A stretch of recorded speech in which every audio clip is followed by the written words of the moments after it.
رویکردهای آمریکایی باعث شد که مذاکرات دور قبلی علیرغم پیشرفت‌هایی که صورت گرفته بود ولی نتونه به اهداف خودش برسه.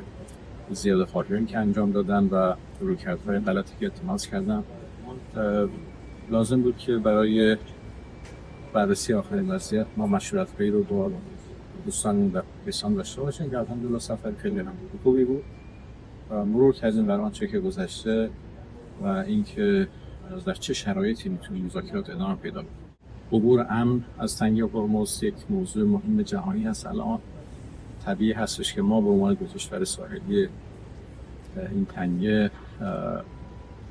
باید با هم صحبت داشته باشیم تا منافع مشترکمون بتونه تامین بشه و با هم هماهنگ باشیم در هر حرکتی که در این خصوص صورت میگیره، چون منافع ایران و منافع ما به طور مستقیم درگیر این قضیه هست. فرصت مناسبی هست که ما در خصوص تحولاتی که در رابطه با جنگ در این مدت وجود داشته و اونچه که الان هست با دوستان روس خودمون رایزنی داشته باشیم و آخرین وضعیت رو با هم مرور بکنیم و مطمئن هستم که